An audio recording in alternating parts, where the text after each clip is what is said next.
Olá, irmãos queridos, bem-vindos ao nosso podcast, nosso encontro semanal, nosso cafezinho da tarde semanal, aqui na comunidade Bom Pastor. Partilha entre irmãos, estamos juntos mais uma vez, nós aqui, você aí, para compartilhar um pouquinho a palavra de Deus, um pouquinho do que a nossa igreja tem vivido a cada semana. Laura Beatriz, minha irmã, boa tarde, bom dia, boa noite, a hora que cada um estiver vendo a gente. Pronto, beleza. Salve, salve, Padre Antônio. Pois é, isso que eu ia dizer para o senhor. Uma boa parte dos nossos irmãos que partilham, e mesmo aqueles que às vezes não partilham, mas de vez em quando partilham lá no YouTube, a maioria que eu saiba vê à noite mesmo. Pois é, depois tem que de dar um uma dia paradinha, de trabalho. exato. Tem aqueles que vêm ao vivo, né? Mas uma boa parte vê à noite. Ou então vai ouvindo, a gente liga assim no carro, que nem eu fiz hoje de manhã com uma pregação que eu estava ouvindo. Houve uma pedacinho liguei aqui. lá e fiquei ouvindo. Mas o importante é a gente encher o coração da gente e a mente da gente com a palavra de Deus, né? Estamos num tempo em que a gente tem que se abastecer constantemente de boas notícias, e a melhor de todas é a palavra de Deus. Então a gente tem que aproveitar todas as oportunidades para ir botando ela para dentro, para que no momento em que for preciso o Espírito Santo, possa lembrar a gente da palavra certa. Padre Antônio, eu tenho que partilhar. Olha, há uns anos atrás eu estava desempregada e escrevi assim: jornalista busca trabalho onde possa anunciar a maior de todas as notícias, que Jesus vive ao Senhor. O senhor sabe que tive retorno? É mesmo? Muitas pessoas ligaram e eu acabei sendo empregada. Corajosa. Porque, no fundo, eu acho que está acontecendo isso, né? As más notícias estão passando da conta, né? Ai, e eu acho que quem descobrir que boas notícias vão sendo buscadas pelas pessoas, porque a gente precisa, o combustível da alma da gente é esperança. A gente precisa ter esperança. Quem descobrir que isso também tem espaço, eu acho que aos pouquinhos vai conseguir ter bons resultados, viu? Então, quem sabe aí agora você que é jornalista também está querendo fazer um currículo, pode colocar isso. Pode ser que alguém ache que é meio biruta, mas alguém pode ver e perceber, essa pessoa vai fazer a diferença. Padre Antônio, preciso confessar ao senhor e publicamente que hoje de manhã eu estava pensando nisso. Estava tomando café e há 2 meses atrás eu ligaria a TV para ver, mas o meu coração falou não. Porque como jornalista, como cristã, católica, realmente tem uma hora que a gente tem que falar, não dá. Nesse momento eu preciso de uma outra notícia, né? Então fiquei ali em silêncio. Padre Antônio, como é bom, eu sei que muitas pessoas não podem porque moram com a família. Como é bom silenciar diante de Deus, mesmo em casa, não só na igreja. Poder dizer, olha, hoje, Jesus, eu vou desligar a televisão, vou desligar o rádio, vou desligar a internet, vou virar o celular para lá, porque eu preciso ficar um pouco em silêncio com o Senhor, em silêncio, para te ouvir. Nossa, é muito bom. A nossa alma descansa, o coração parece que recebe novas forças, até para depois a gente encarar o noticiário da TV. Sim. O problema é que a gente corre, eu acho que com o excesso de informações, e normalmente um excesso de informações a respeito de coisas negativas e informações passadas de maneira negativa. São duas coisas, né? Primeiro, que haja coisas ruins acontecendo, isso não é surpreendente. Não é. O problema não são só as coisas ruins que acontecem, mas não é o modo ruim como elas são passadas, né? O problema disso é a gente correr o risco de começar a achar que só acontecem coisas ruins. Ou então a gente aprender a olhar tudo pela pior perspectiva e passar isso para as pessoas aos pouquinhos, né? Eu acho muito interessante aquela passagem do Evangelho que fala de Jairo que vai até Jesus, pedindo que Jesus vá à casa dele para curar sua filha. E quando Jesus já está quase chegando na casa de Jairo, chega uma pessoa com a notícia de que a menina morreu. Mas a pessoa não chegou só com a notícia. Ela chegou com a notícia e dando um encaminhamento para o problema. Então, a pessoa que veio disse assim para Jairo: Jairo, sua filha morreu. Por que ainda vai incomodar Jesus? Deixa ele embora. Então, más notícias nunca vêm purinhas, né? Elas vêm acompanhadas de impressões, elas vêm acompanhadas de sugestões, e às vezes são péssimas. E se a gente se alimenta somente disso, rapaz, eu acho que naquele dia, se Jairo obedecesse a esse comando, Padre Antônio. Pronto, tinha acabado tudo, a história não tinha ido para a Bíblia, né? Já deu uma orientação, nossa. Né? Então, Padre Antônio, eu sei que na tradução da Ave Maria está diferente, mas um dos motivos que me traz aqui, né, a cada semana, é quando no Salmo 118, na tradução da Liturgia das Horas, publicar entre as nações, eu fico, meu Deus, na Bíblia tem essa palavra, publicar entre as nações. Então, isso me enche de alegria e me motiva, assim, é para publicar, então vamos lá. Para publicar as grandes obras do Senhor. As grandes obras do Senhor. Ou seja, tem muita coisa boa acontecendo e são trabalho de Deus. Pois é. E Deus trabalha muito mais do que o capeta. Então, a gente precisa vigiar um pouquinho essas coisas a respeito daquilo que entra no coração da gente. Vigiar também o modo como a gente põe para fora as coisas, porque o nosso modo de falar, pode acabar sendo como o daquela pessoa que foi falar para Jairo que a sua filha tinha morrido e já trouxe uma sugestão ruim junto. Então, atenção para essas coisas. Os nossos tempos, eles são tempos, o pessoal diz isso muito, né? Estamos vivendo uma sociedade da informação. Pois quem tem informação tem poder. Pois então, vamos pensar tudo isso do jeito melhor. Estamos vivendo na sociedade da informação, isso significa então que a gente precisa dar boas informações. Glória. Quem tem informação tem poder? Pois é, quem tem o Evangelho de Jesus tem o maior de todos os poderes, porque é o poder glória, de dar esperança ao coração das pessoas. Então vamos usar esse negócio. Amém. Muito bem. Laura. Última coisa, antes da gente entrar. Quem me ajudou muito há uns 20 anos atrás foi agora cardeal Cantalamessa. Então ele disse que assim que Deus o chamou para a vida, que ele começou a pregar no mundo inteiro, ele disse que os ex-alunos dele convidaram para um dia ir num lugar à noite, e ele ficou meio assim, mas foi. Aí um dos alunos virou para ele, viu uma menina muito bonita com um vestido assim bem decotado. Ô, Frei Raniero, vamos lá, fala a verdade. O que é bonito é para se ver, o senhor não acha? Ele falou assim, a gente tem olho para ver, né? Isso me ajudou muito como jornalista, Padre Antônio. E o Frei Raniero Cantalamessa, é verdade, meu filho. E Deus nos deu 2 pálpebras para a gente fechar quando a gente não tem que ver. Olha, eu sei que isso me ajudou muito, porque a partir daí eu entendi que realmente tem certos momentos que a gente tem que fechar os olhos, porque não cabe a nós, não vai nos fazer bem. E aí eu entendi o discernimento daquilo que eu vejo de uma outra forma. Exato. Então é saber a hora de olhar, saber a hora de não olhar, né? Saber a hora de ouvir e a hora de não ouvir, saber a hora de falar e a hora de não falar, o modo como a gente olha, o tipo de olhar que a gente tem, tudo isso faz muita diferença. Então, um cristão é alguém que tem que saber calibrar essas coisas. Porque, senão, ele está sendo, como é que a gente pode dizer, controlado pelos seus sentidos.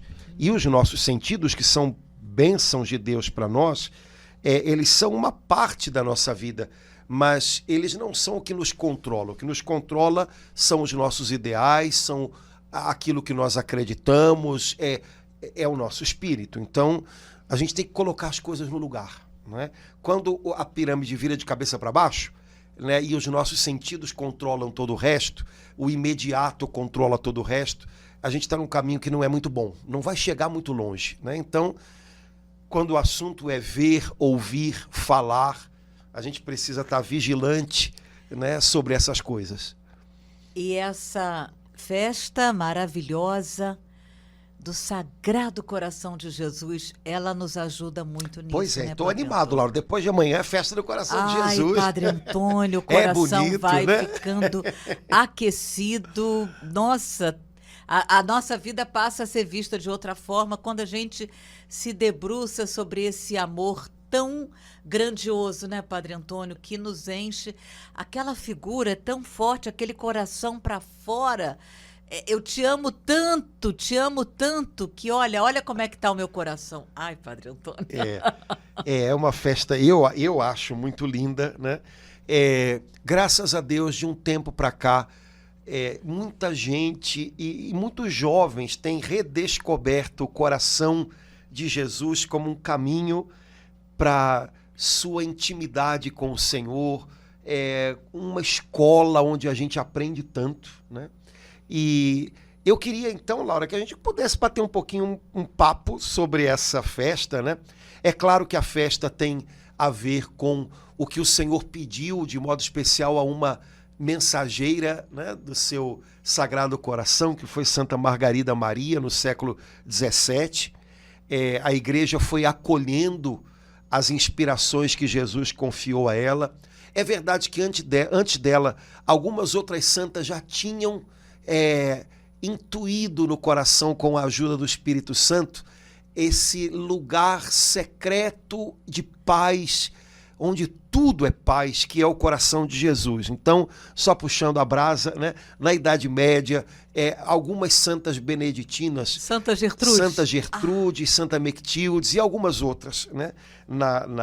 Onde hoje é a Holanda, eram mulheres que estavam vivendo num tempo da espiritualidade cristã, e numa região onde a descoberta da humanidade de Jesus como expressão do amor de Deus, isso estava muito aceso pelo Espírito Santo. Então elas tiveram essa delicadeza de reconhecer que o coração de Jesus é o refúgio da gente, né? Mas no século XVII, para os nossos tempos modernos, Jesus confiou a missão de compartilhar as riquezas do coração dele com Santa Margarida Maria. E depois dela, com muitas outras pessoas, homens e mulheres que descobriram para si próprios o coração de Jesus, né?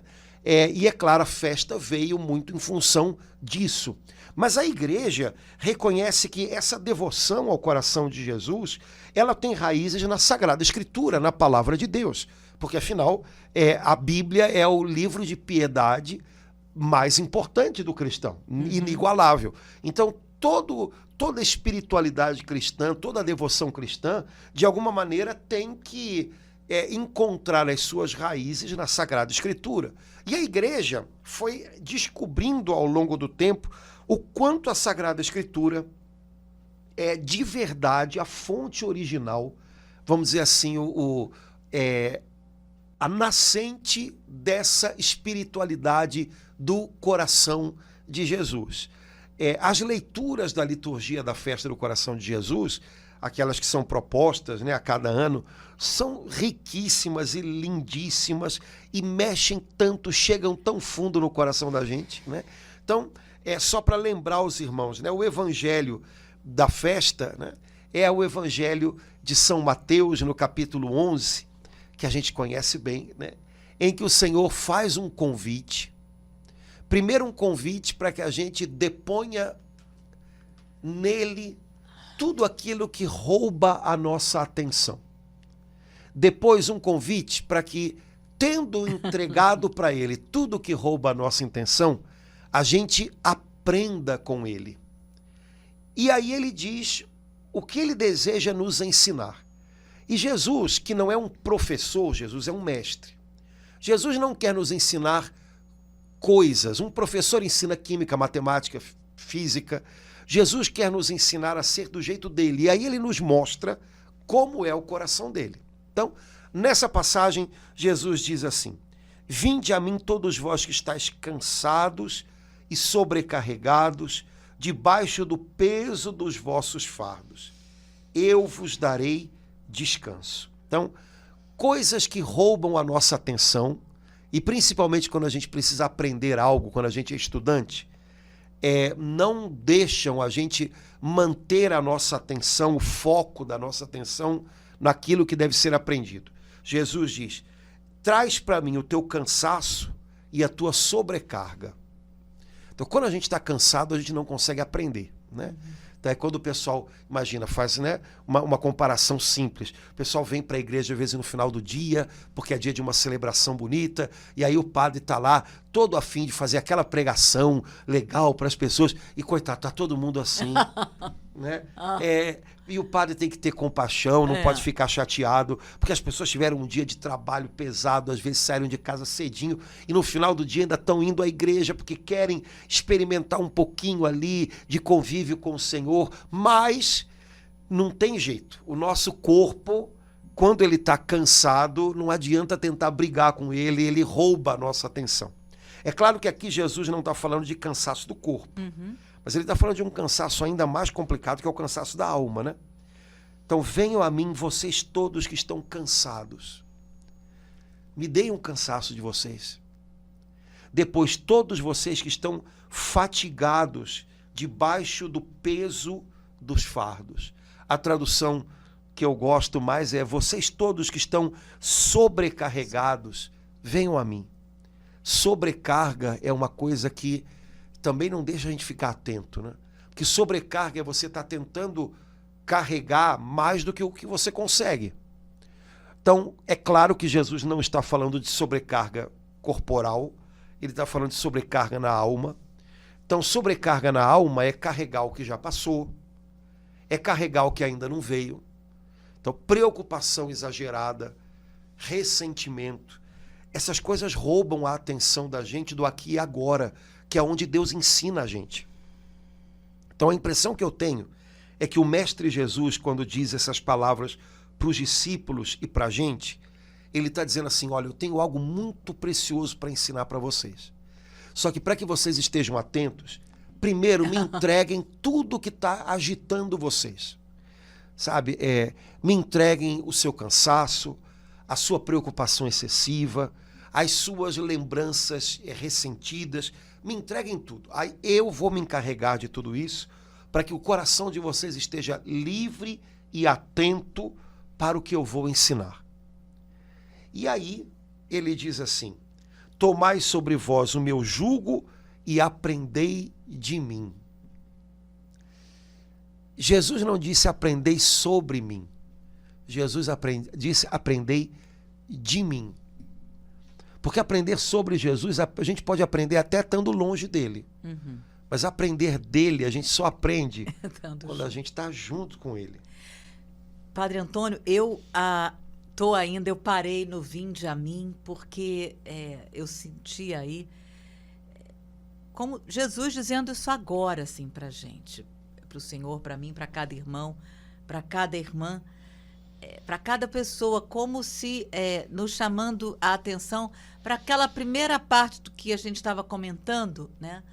A gente fica assim tão sobrecarregado de tanto, não apenas de problemas, de angústia, mas muitas vezes de informação que a gente acha que a gente não vai a ele. Então, eu não sei se foi assim, acredito que não, que como Santa Margarida Maria lia essa palavra, né? Mas hoje, em 2023, de uma forma muito forte, né? Eu sinto Jesus dizendo, vinde a mim, nos chamando para ir a ele. E aí sim, né? Você que está cansado, sobrecarregado, você que está cheio de informação, você que já está com a cabeça cheia, eu não sei se há uma outra passagem da Bíblia, Padre Antônio, em que ele diz assim, talvez uma outra em Isaías, mas exatamente assim, Jesus, sinto assim, um apelo, ele chamando. Para mim, a primeira parte desse texto de Mateus 11, 28 a 30, é muito tocante. Você tem que vinde a mim, você tem que ouvir isso, faz a gente parar e querer, peraí, é Jesus que está dizendo isso, para mim, para cada um de nós. E aí depois ele vai dizendo o que ele pede aí no sobrecarregado, então cansaço de todas as suas formas. Mas esse vinde a mim me toca porque eu sinto hoje Jesus dizendo isso. Ele atrai, né? Jesus atrai para ele. E, de fato, há tanta coisa dispersando a gente o tempo inteiro, e a gente precisa ter um centro, né? Quando Jesus fala, vinde a mim, né, a impressão que a gente tem é que ele está fazendo assim. Né? É como se ele estivesse juntando os pedaços da gente. Vinde a mim. Trazendo tudo para o centro, que é ele, que é o coração dele. Né? Como aconteceu com as crianças, né? Sim. Quiseram, como fazem conosco, afastar. As coisas do mundo querem afastar, mas Jesus falou, não, vinde a mim. Ele falou para as crianças isso, né, Deixai vir a mim, né? As criancinhas. Jesus é o centro de tudo que existe, né, cara? E quando Jesus está no lugar dele, na vida da gente, todo o resto vai para o lugar. Então é como se ele estivesse atraindo a gente de volta para o centro. Sabe? A impressão que eu tenho é que a vida faz o tempo inteiro a gente fazer assim e Jesus faz assim. Né? Vinde a mim. E a gente chega nele do jeito que chega, né? Cansado, sobrecarregado. Não importa o jeito como a gente chega, o importante é o que ele pode fazer pela gente. Né? E mais... existem, parece que coisas que acontecem na nossa vida que só chegam a um fim quando a gente vai até ele. A impressão que eu tenho é que há momentos na nossa vida em que a gente fica girando, sabe? A gente corre de um lado para o outro e a gente vai a 1 milhão de coisas e pessoas e a gente tenta de 1000 maneiras. E fala para as pessoas em primeiro... Só que tem coisas na nossa vida que só chegam no fim quando chegam nele. Quando a gente chega aos pés dele.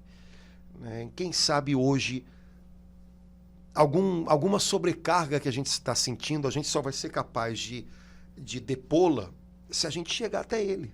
Então, vinde a mim, é aqui o seu ponto de chegada. Né? E quando a gente se aproxima dele, pronto. Aí ele faz o trabalho que só ele pode fazer. Né? Eu acho lindo Jesus falando para a gente, né, aprendei de mim, e aí ele diz que sou manso e humilde de coração. Aprendei de mim, que sou manso e humilde de coração, significa eu vou ensinar a você com paciência. Eu vou ensinar a você no seu ritmo, no seu tempo. Porque como é bom quando a gente pode ir a uma pessoa que pode nos ensinar algo e que é paciente para ensinar e que é mansa ao ensinar. Como é ruim quando a gente tem experiências de estar com pessoas com quem a gente tem que aprender alguma coisa, mas essas pessoas não são pacientes, elas não são mansas. Então, no meio do caminho, elas cobram, elas exigem, como se a gente já tivesse que estar pronto num momento em que ainda não era para estar pronto. Quando Jesus diz, aprendei de mim, que sou manso e humilde de coração, a impressão que eu tenho é que ele está falando isso de uma dupla maneira. Primeiro, eu vou ensinar a você com paciência. Eu vou fazer esse caminho com você. E depois, eu vou ensinar a você a ser do jeito que eu sou, manso e humilde. Porque se a gente for pensar gramaticalmente, né, falando, aprendei de mim que... vou te ensinar com facilidade informática, Padre Antônio. Mas aí ele fala, ele não fala algo específico. Aprendei de mim, que sou manso e humilde. É isso mesmo que o senhor falou, né, Padre Antônio? Olha, vem, minha filha, aprender comigo, meu filho, porque eu tenho todo o tempo do mundo para você. Eu vou falar com paciência, eu não vou perder. Que coisa linda, Padre Antônio, eu nunca tinha pensado. E ao mesmo tempo, à medida que a gente vem a ele, a gente aprende a ser como ele. Porque o que Jesus nos ensina não é química, não é matemática, não é... O que Jesus nos ensina é ele próprio. é ser do jeito dele. Então, quando Jesus diz, vinde a mim, aprendei de mim, é como se ele estivesse dizendo, conviva comigo. E a sua convivência comigo vai ensinar você. A sua convivência comigo vai te mostrar muitas coisas. Você vai aprender a ser do meu jeito, com um coração manso e humilde, né? Convivência é uma coisa que transforma a gente, né? Convivência ensina muito. E Jesus sempre foi mestre pela convivência, né? As pessoas se foram formadas por Jesus, os apóstolos foram formados por Jesus pela convivência. E ainda hoje, ao longo de toda a história do cristianismo, aqueles que são os verdadeiros aprendizes de Jesus, que são os santos, eles são formados pela convivência, né? Santos são pessoas que são formadas pela sua convivência com Jesus. O resto é tudo complicação da parte da gente, né? Então, quando você convive muito com alguém, é natural que você seja mudado por essa convivência. Conviver com alguém, de alguma maneira, traz para você um pouco do jeito daquela pessoa. É verdade, Padre. Né? Então, assim é com Jesus. Então, quando Jesus diz, aprendei de mim, vinde a mim, é como se ele estivesse dizendo, vamos caminhar juntos e convivendo comigo, a sua convivência comigo vai ser transformadora para você. Padre Antônio, o senhor não tem ideia, enquanto o senhor falava, assim, a compreensão que eu tive meu Deus, a pessoa orgulhosa, eu não sei como é que ela vê essa frase de Jesus, aprendei de mim. Não, aprender o quê? Eu tenho pós-doutorado. E aí, por isso eu virei a página, porque nos versículos anteriores, são poucas vezes que a gente vê Jesus exultando dessa forma, né? Pai, eu te bendigo porque escondeste estas coisas, aos sábios e aos entendidos, e as revelastes aos pequeninos. Então, Jesus chama cada um de nós, mas ao chamar e dizer, ele está dizendo, eu sei que você precisa aprender e eu estou disposto. Ele já é uma forma da gente compreender, eu preciso aprender. Eu sei que eu tenho pós-doutorado, eu não tenho nada disso, mas vamos supor que eu tivesse. Mesmo que eu tivesse, né, e que eu seja uma ilustre professora de 1000 alunos, eu preciso aprender algo com Jesus. E eu nunca tinha feito essa relação, né? Jesus exulta de alegria porque o Pai esconde essas coisas dos sábios e dos entendidos e revela aos pequeninos. Coração disposto a aprender sempre. É o coração que, ao se aproximar de Jesus, consegue receber algo, absorver algo, né? E disposição a aprender significa tanta coisa, né? Significa que a gente reconhece que não sabe tudo, não controla tudo. Significa que a gente tem encantamento ao descobrir coisas novas. Coração como de criança. Jesus diz que é um coração assim que recebe o reino, né? Eu não sei conduzir a minha vida, não sei conduzir meus filhos, não sei como lidar com meu marido nessa situação. Preciso aprender, preciso aprender. Aprendei de mim. Eu creio que todo cristão, né, tenha a condição social, financeira, intelectual que for, né, ele, em primeiro lugar, é um aprendiz. Né? É um aprendiz das coisas da eternidade, das coisas que de fato dão sentido à vida. Porque Jesus é mestre nessas coisas. Né? O mundo ensina muitas outras coisas para a gente. A gente pode aprender muitas outras coisas a respeito disso ou daquilo. Mas quando a gente não aprende de Jesus, a gente não tem o laço que junta tudo, sabe? Que faz tudo fazer sentido. E é esse laço que faz falta para muita gente que, inclusive, tem a possibilidade de aprimorar a sua vida intelectual, é o descobrir que, de repente, aquele pontinho que eu sei, aquele outro pontinho, não é a chave para tudo. E, de uma forma muito forte, eu vejo que é uma maneira da gente, a cada dia, mesmo com sono, bem cansado, já na cama, o que eu aprendi com Jesus hoje? Eu creio, Padre Antônio, que se passam 1, 2, 3, 4 dias... Não, com Jesus, aí a coisa fica meio esquisita, né? Se eu paro no minutinho, né? Faço um exame de consciência, rapidinho mesmo, antes de dormir. Vamos lá, o que eu aprendi com Jesus hoje? Hoje eu aprendi isso. A gente vai percebendo se a gente está realmente indo a Ele ou não. E aprender dele significa aprender a ser como ele. Ou seja, é um aprendizado que transforma. Isso tem que ficar muito, muito... Porque no mundo de informação, a gente acaba aprendendo muita coisa, recebendo informação demais, mas essas informações não transformam a gente, ou pelo menos não transformam a gente muitas vezes para melhor. Quando, na verdade, aprender com Jesus, conviver com Jesus, é ter um aprendizado transformador. Ou seja, eu não aprendo uma teoria, eu não aprendo sobre ideias, eu aprendo algo que tem o poder de mudar a minha vida, de me fazer viver de um jeito melhor. Me parece que isso é muito importante, porque hoje em dia a gente vê muito, quando a gente trabalha com crianças e jovens, né, que eles não têm muita paciência, não têm muita atenção para aprender daquela maneira passiva que talvez no meu tempo se aprendia, né? Senta e lê, senta e escuta 1h30.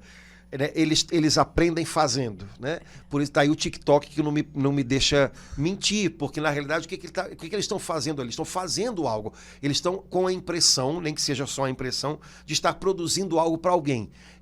Isso significa que eles vamos dizer assim, o jeitinho deles viverem e também o jeitinho deles aprenderem é fazendo. Bom, isso pode ter uma série de questões complicadas, mas tem um elemento interessante. Aprender fazendo significa um aprendizado que mexe com você, que transforma você. Cara, esse é o aprendizado de Jesus, né? Jesus não nos quer craques em teorias. Jesus nos quer vivendo a vida do reino. Vivendo do jeito que ele viveu, né? E é isso que a gente aprende quando a gente está com ele. Estar com Jesus muda a gente. É um aprendizado que muda a gente. A gente não pode perder isso de vista nunca, porque isso é maravilhoso, né? E a gente aprende a ser do jeito dele. E aí Jesus diz aqui na leitura, o jeito de Jesus é esse: mansidão e humildade. Eu não sei você, mas mansidão para mim é uma coisa... porque não é muito, o meu temperamento não é manso, né? Então, para mim, já não é uma coisa natural. Há pessoas que naturalmente são, como é que eu vou dizer, menos explosivas, o que não quer dizer que sejam mansas, viu? É verdade. Pai. Porque às vezes você não explode, mas implode, né? Uhum. Então, mansidão, para mim é algo, caramba, e eu preciso aprender isso. Eu queria aprender isso, eu preciso aprender isso, e aprender isso vai ser bom. Né? Vai ser um contraponto para a minha vida, importante. Então, Jesus é manso e humilde de coração. Se você der uma olhadinha na Sagrada Escritura, no Novo Testamento, você vai ver essa mansidão e essa humildade se manifestando de milhões de maneiras, não é? E sempre, especialmente na cruz. E sempre nos encantando, né? Sempre nos encantando. Jesus diz que os mansos possuirão a terra. Pois é. Né? É uma bem-aventurança incrível, né, Padre Antônio? Porque normalmente a gente pensa que quem vai possuir a terra é quem briga, quem martela, quem grita mais alto. Jesus diz, não, são os mansos. Ou seja, são aqueles que sabem conquistar, não pela imposição, mas por uma conquista diferente, né? Por uma conquista que chega mais fundo no coração do outro. Que é o modo como Jesus conquista a gente, né? Jesus não nos conquista dando raquetadas na gente, Jesus conquista falando pro fundo da nossa alma, né, para o íntimo do nosso coração, né? Então, eu acho que seria um exercício legal, Laura, assim, aproveitando o dia da festa do coração de Jesus, mas também aproveitando esses próximos dias que vão vir, a gente tentar ler algumas passagens do Novo Testamento com essa chave. Jesus aqui em Mateus 11 diz que ele é manso e humilde de coração. Então, como é que eu posso ver no Novo Testamento essa mansidão e essa humildade de Jesus se manifestando? Aí na minha cabeça já passa um monte de coisas, né? Quantas vezes as pessoas em volta quiseram arrastar Jesus para a agitação delas? Algum tempo atrás, eu não me lembro de ter lido, né, que Jesus iria ser preso. Eu achava que era só naquele momento do Monte da Precipitação, mas eu descobri que muitos outros momentos iriam prender Jesus, os sumos sacerdotes iriam... E Jesus, passando no meio de tudo isso, foi em frente. Estou lembrando aqui do episódio da mulher adúltera, quando aqueles caras chegam fazendo aquele furdunço, Jesus escreve no chão, e enquanto aquele circo está armado, Jesus nem levanta os olhos. Ele desarma o circo, ele só fez uma pergunta. Ele não acusou ninguém, ele não fez um sermão. Nem fez psiu. Ele só fez uma pergunta. E com aquela pergunta ele desarmou todo mundo, desarmou o circo que tinha sido armado, e cada um voltou para o seu espaço, né? Cada um voltou para si próprio. Só então ele levantou os olhos e olhou para aquela moça que tinha sido pega em adultério flagrante, né? Rapaz, quanta mansidão você precisa para não ser arrastado para uma arena de briga quando as pessoas ao teu redor chegam já querendo brigar. Isso acontece a rodo na vida da gente, né? As pessoas chegam às vezes, e se a gente não está com o coração manso, elas levam a gente para as brigas, para as batalhas, que às vezes são delas, né? Jesus é manso diante do sinédrio, né, que está ali acusando a ele. Jesus não se defende. Jesus diz quem ele é quando perguntam, mas ele não se defende, ele não grita para... Vocês estão errados, vocês não podiam estar dizendo isso. Ele sabe que naquele momento nenhuma defesa seria o suficiente, seria o bastante para aqueles homens. Então ele cala. Jesus é humilde. Jesus diz: eu não vim para estar no meio de vocês como alguém que deve ser servido, mas eu vim para estar no meio de vocês como aquele que serve. Jesus considera aquelas pessoas importantes. Jesus lidou com gente que ninguém dava valor. E Jesus considerava aquelas pessoas... Jesus perdia tempo com elas. Isso é uma forma de humildade, né? Você parar para ouvir alguém que todo mundo acha que não tem valor, você está dando valor para aquilo, ou você está reconhecendo o valor daquela pessoa. Ela tem o valor o bastante para valer um tempinho da sua vida. Sei lá, eu acho que se a gente for ler o Novo Testamento com essa chave do que Jesus disse a respeito dele mesmo, eu sou manso e humilde de coração, a gente vai ver que o tempo inteiro foi desse modo que ele viveu. E se esse é o modo Jesus de viver, esse deveria ser o nosso modo de tentar viver. Somos discípulos dele, né? E quem sabe tanta coisa na nossa vida que fica complicada quando a gente, ao invés de ser manso, é agressivo, e quando ao invés de ser humilde, a gente é orgulhoso. Quanta coisa que fica complicada poderia se tornar mais simples se a gente aprendesse de verdade com Jesus, de Jesus. Então, essa leitura tem tanta coisa linda, né, que, meu Deus do céu... E a segunda parte dessa, que é uma promessa, ela não tem que ter cada vez mais destaque na nossa vida, porque a gente perde o repouso da alma, sim, né? Às vezes, como o Monsenhor Elia nos alertava tanto, no átrio da igreja, saindo da missa de domingo, depois de receber Jesus, a alma, por algum olhar, porque alguém não me cumprimentou, porque a pessoa foi lá, deu um abraço carinhoso naquela pessoa e em mim só deu enfim.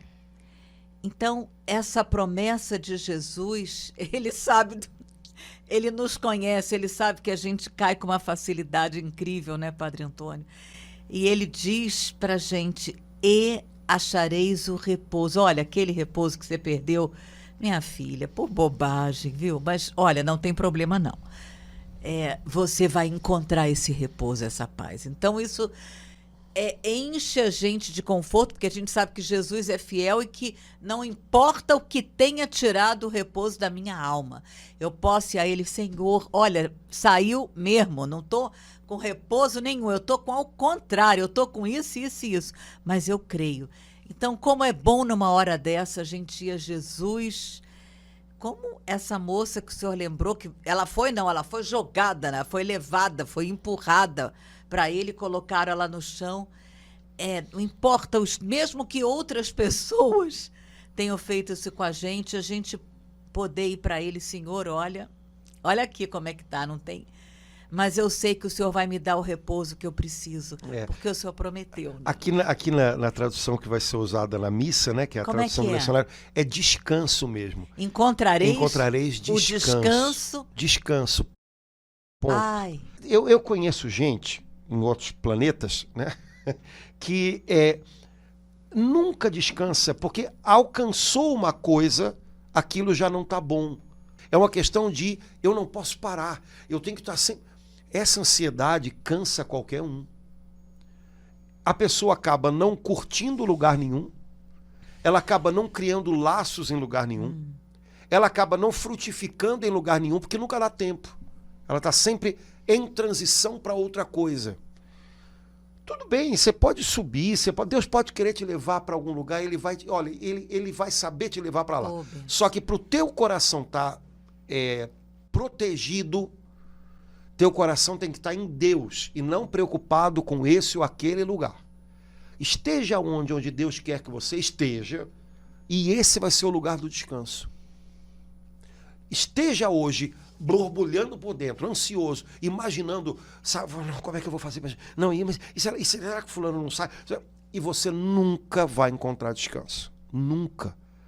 Você pode virar o presidente da República, você vai querer alguma outra coisa. Você pode virar o Papa, você vai querer virar outra coisa. Você pode, sabe? Não tem jeito.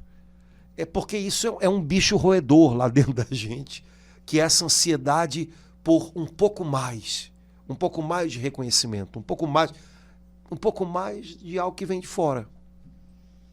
Quando você está hoje no lugar onde Deus te quer, você está dando o seu sim para Deus. Isso vem de dentro. Isso descansa a alma da gente.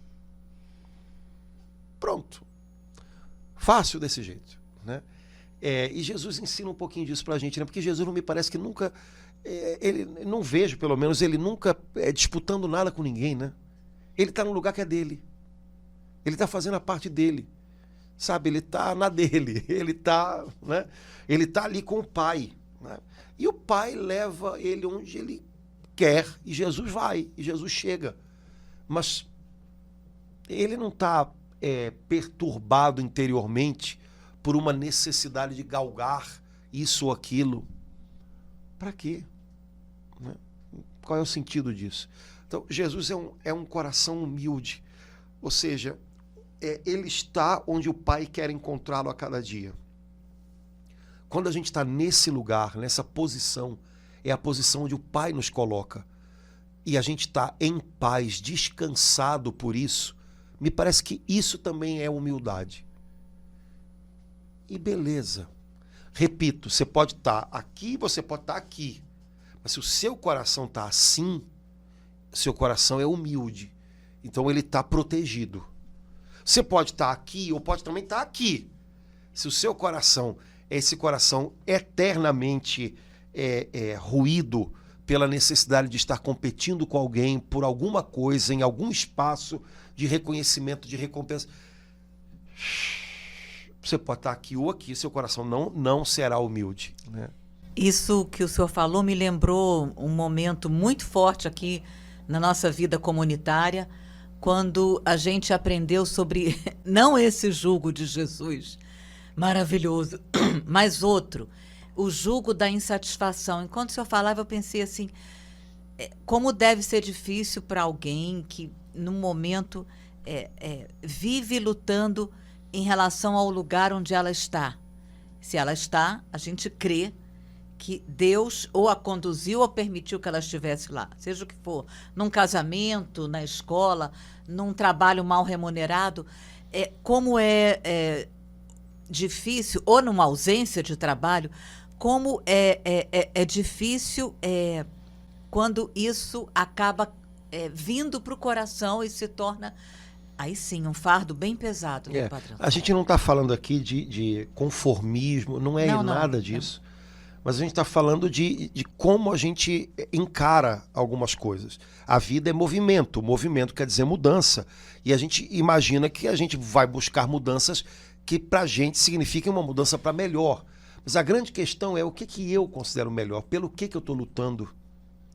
E aí quando a gente descobre que, às vezes, o que está movendo a gente não é a busca por algo melhor, porque eu vou estar mais capacitado para servir, para andar com Deus, para poder, sei lá, ser bênção para as outras pessoas. Mas o que me move é uma insatisfação e uma ansiedade constante por me achar não reconhecido ou sem valor se eu não estiver aqui ou ali. Esse é que é o problema. Então, no fundo, não é uma questão de lugares, é uma questão de descobrir o que me move. O coração humilde, ele é movido pela vontade de Deus, pela correspondência a Deus, pelo servir. E aí ele é um coração descansado. O coração contrário do que é o coração humilde, que eu não vou nem imaginar um rótulo para isso, mas é um coração ansioso, é um coração insatisfeito, é um coração que eternamente tem a impressão de que não está sendo reconhecido bastante. E não vai a ele, né? Não ouve, vinde a mim. E vive eternamente cansado. Que fardo. Não é? Por isso Jesus diz, o meu jugo é suave, o meu fardo é leve. Jesus não está convidando a gente para uma vida sem fardos, né? Mas o fardo dele é suave e leve. O fardo de Cristo, o que nos emparelha com Cristo, é dizer sim para o Pai cada dia. Eu quando era garoto, garoto já tem tempo, né? Eu comprei um livro, diz que a gente não deve comprar um livro pela capa, mas eu comprei esse pela capa. Engraçado que eu não sei onde é que eu botei esse livro, não sei se eu emprestei e não voltou, mas era um livro de uma escritora americana que estava escrito assim na capa, fardo, bem grande, aí embaixo. Se é leve, por que eu ando tão cansado? Eu falei, vou comprar esse livro, né? E o livro falava um pouco disso, né? Quer dizer, se eu abraço o fardo que ele me propõe, eu me emparelho com ele. E aí o fardo é leve. Não quer dizer que não seja difícil, não quer dizer que não seja fardo, mas eu estou compartilhando com ele. Quando eu me imponho coisas, ou eu permito que o mundo, do lado de fora, me imponha coisas, esse fardo não é leve. Esse fardo é sobrecarga. E aí ele vai me curvando e o cansaço vai tomando conta de mim. Então, de vez em quando, um discípulo de Jesus devia se perguntar, peraí, ele não disse que o fardo era leve? Por que não é o corpo? Quando você trabalha, você cansa. Né? Só que trabalho não mata ninguém. Né? Então, quando você está sentindo a alma cansada, sem esperança, sem ânimo, peraí, ele não falou que o fardo era leve? Como é que eu posso estar assim? Aí a gente tem que se perguntar, o que eu posso ter abraçado além do fardo que é dele? É a sobrecarga. Cobranças, expectativas, frustrações, necessidade de reconhecimento, de posição, de receber valor de alguém, sei lá mais o quê. E a gente vai descobrindo que o que cansa a gente são estes fardos. Servir a Deus não cansa. Repito, servir a Deus cansa num sentido físico, ou num sentido até mental, se for o caso, mas não rouba a tua esperança, não rouba o ardor da alma, sabe? Todo mundo... É o tipo de coisa que a gente não sabe falar, mas todo mundo entende o que é. Agora, cara, quando você é sobrecarregado com fardos que não são o sim que o Senhor espera da gente, isso cansa a alma. Isso rouba a juventude da alma da gente, sabe? Aquele frescor da alma, aquele ideal, aquele brilho no olhar, aquele impulso que a gente tem quando a gente está obedecendo a Deus. Então, esses fardos aí, simplesmente vá a Jesus e jogue eles no chão aos pés de Jesus. A gente não tem o que fazer com eles, a não ser fazer isso. Senhor, eu estou carregando um fardo porque parece que eu já estou com 40 e poucos anos e eu continuo desesperado pela aprovação de alguém. Eu preciso que alguém note o que eu fiz. Senhor, eu te entrego esse fardo. Eu não quero viver disso. Amém. Né? Pronto, entrega para ele. Reconheça e entregue. Eu não sei o que fazer com isso. Jesus sabe, ele vai dar um jeito nesse negócio. Que preparação boa para daqui a 2 dias. Não é um dia santo de guarda que deveria ser, Padre Antônio.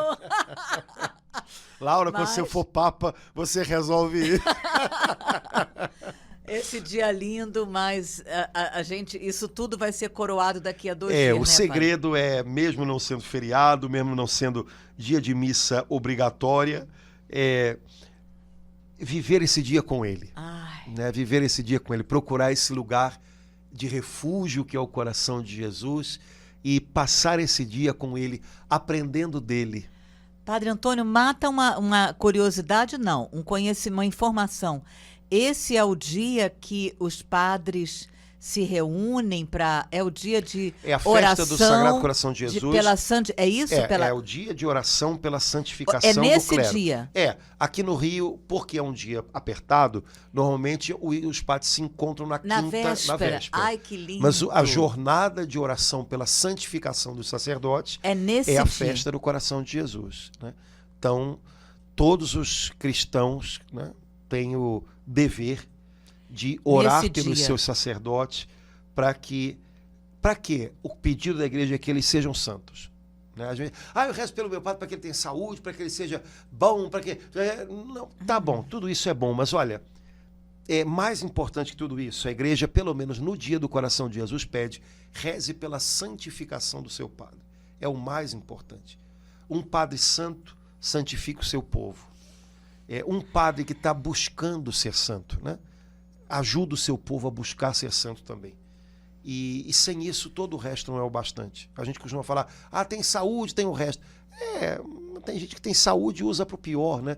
Então, mais importante até do que a saúde é a santificação da gente. Então, nessa festa, pedimos aos irmãos, rezem pela santificação dos padres, para que os padres tenham um coração mais parecido com o coração de Jesus. Amém. Vamos nós, irmãos queridos, Deus abençoe, um abração, até a próxima, se Deus quiser, até logo. Tchau, irmãos.